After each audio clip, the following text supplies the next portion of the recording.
sekarang kita akan belajar mengenai kongruensi linear atau kongruensi lanjar. Nah, dulu kalau kita di belajar matematika ya, di awal dulu kita mengenal apa yang disebut ya persamaan matematika seperti ini. Ya, satu persamaan dengan ada pernyataan matematika, di tengah ada tanda sama dengan, di kiri pernyataan matematika, di kanan pernyataan matematika, kemudian eh, ada satu variabel misalkan yang kita cari nilainya, contoh di sini 2Y sama dengan 10. Nah, kemudian biasanya kita akan diminta untuk menentukan berapakah nilai variabel yang tepat pada persamaan di sini ya. Untuk contoh di sini Y sama dengan 10 dikalikan setengah sama dengan 5. Nah, di dalam aritmatika modulo kita mengenal bukan persamaan tapi yang disebut dengan kongruensi. Ya, jadi menunjukkan pernyataan di kiri ini kongruen dengan pernyataan di kanan dalam modulo M. Simbolnya seperti ini, AAX kongruen dengan B di dalam modulo M. Nah, A dan B ini bilangan bulat atau integer. Boleh negatif, boleh positif. Sedangkan X, ya, ini adalah nilai yang kita cari nanti. Ya, kemudian M ini harus positif. Lalu bagaimana kita kalau kita mempunyai satu kongruensi linear seperti ini? Bagaimana kita menentukan solusinya? Atau bagaimana kita menentukan nilai variabel yang ada di dalam kongruensi tadi, ya, nilai yang tepat mana? Nah, beberapa cara untuk menyelesaikan kongruensi linear, ya, ada cara satu di sini. Nah, untuk cara satu ini kita ubah bentuk kongruensi linear ini dalam bentuk ini, ya, dalam bentuk sama dengan, ya. Jadi AX kongruen dengan B dalam modulo M ini kita bisa ubah dalam bentuk AX sama dengan B ditambah KM. Nah, kita tambahkan angka atau nilai K di sini. K ini apa? K ini adalah bilangan bulat. Ya, bilangan bulat integer baik negatif maupun positif.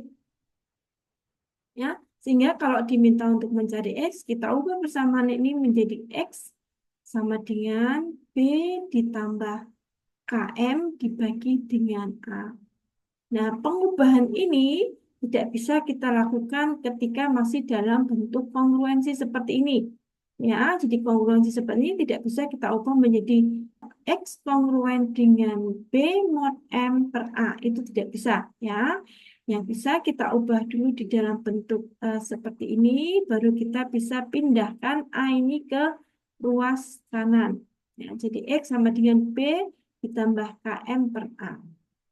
Nah, K ini apa? K ini tadi adalah bilangan integer, baik negatif atau positif, yang kalau saya masukkan di dalam persamaan ini, mendapatkan nilai X yang bulat, ya, yang integer.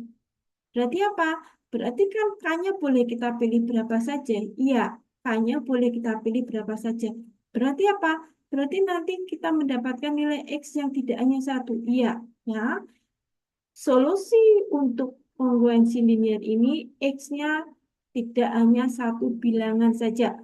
Pokoknya ya semua bilangan yang kalau saya kalikan dengan A, ya hasil perkalian tadi kongruen dengan bilangan B di dalam modulo M. Itu untuk cara yang pertama. Untuk cara yang kedua kita gunakan inverse. Nah, kalau di dalam inverse ini ya di dalam input ini langsung kita dapatkan ya jadi X kongruen dengan B yang dikalikan dengan A inverse dalam modulo M. Nah, A inverse ini apa? Nah, A inverse adalah inverse atau balikan dalam bilangan A dalam modulo M. Yang kalau di dalam persamaan matematika tadi ini ya jadi yang 2Y sama dengan 10, Y sama dengan 10 kali setengah. Nah, setengah ini apa? Setengah ini adalah inverse dari 2. Ya, jadi solusinya Y sama dengan 10 dikalikan inverse dari 2. Nah, inverse dari 2 itu setengah. Jadi 10 dikalikan setengah sama dengan 5. Nah, di dalam modulo juga sama. Ya, jadi untuk menyelesaikan kongruensi linear ini, untuk mendapatkan X, kita bisa lakukan dengan X kongruen dengan B yang dikalikan dengan inverse A di dalam modulo M. Nah, mari kita lihat contoh untuk solusi yang pertama. Nah, jadi misalkan saya mempunyai ini, ya, kongruensi linear 4X kongruen dengan 3 di dalam modulo 9. Berapakah X?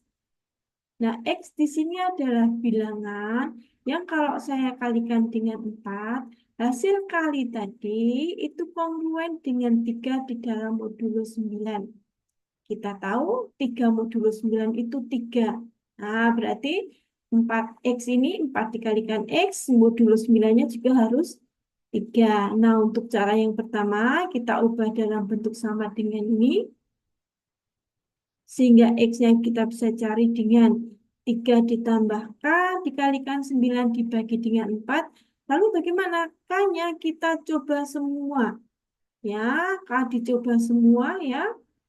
Oke.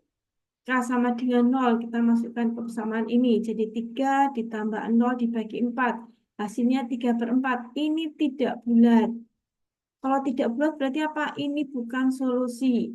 X ini bukan solusi. Nah, kemudian kita coba ketika K sama dengan 1. Ketika K sama dengan 1, didapatkan 3 ditambah 9, jadi 12. 12 dibagi 4 sama dengan 3. Ini bulat, maka X sama dengan 3. Ini adalah solusi untuk kongruensi linear ini. Salah satu solusi.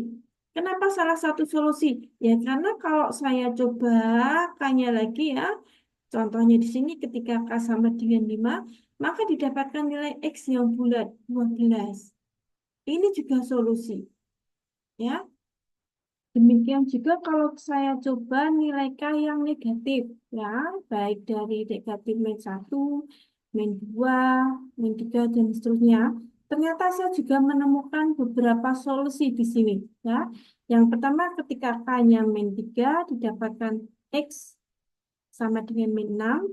Ketika K sama dengan min 6 didapatkan X sama dengan min 15. Apakah ini solusi? Ya, ya. Jadi baik 3, 12, min 6 maupun min 15 itu merupakan nilai-nilai X yang memenuhi kongruensi linear ini. Ah, oke. 3 modulo 9 itu kan 3. Nah, misalkan saya coba angka 12 di sini ya. Jika X-nya 12, 4 kali 12, 48. 48 modulo 9 itu 3. Nah, jadi 12 ini juga merupakan solusi atau nilai X yang memenuhi. Demikian juga nilai-nilai yang lain ini. Nah, sekarang untuk contoh soal nomor 2 ini, ya, nomor 2 ini, jadi 2X kongruen dengan 3 di dalam modulo 4. Nah, sebelumnya, tidak semua kongruensi linear itu ada solusinya. Nah, ada kongruensi linear yang tidak ada solusinya. Kita cari sampai kapanpun ya, saya tidak akan mendapatkan angka X yang tepat di dalam kongruensi linear ini. Lalu syaratnya apa? Satu kongruensi linear itu ada solusinya. Syaratnya adalah ya antara bilangan 2 dan 4 di sini ya. Kalau di dalam simbol tadi ini AX ya. Kemudian ini adalah M ya. Antara A dan M itu harus relatif prima untuk kita bisa dapatkan solusinya. Jika bagian A dan M ini ya itu tidak relatif prima, maka tidak ada solusinya. Sehingga untuk kongruensi yang nomor 2 ini ya kongruensi ini tidak ada solusinya. Masih ingat ya untuk bilangan yang disebut dengan relatif prima itu apa? Nah, bilangan yang relatif prima, dua bilangan dikatakan relatif prima apabila apa? apabila PBB dua bilangan tadi sama dengan 1. Ya. Nah, kalau tidak seperti itu bagaimana? Kalau tidak seperti itu, ya tidak relatif prima, maka kongruensi ini tidak ada solusinya.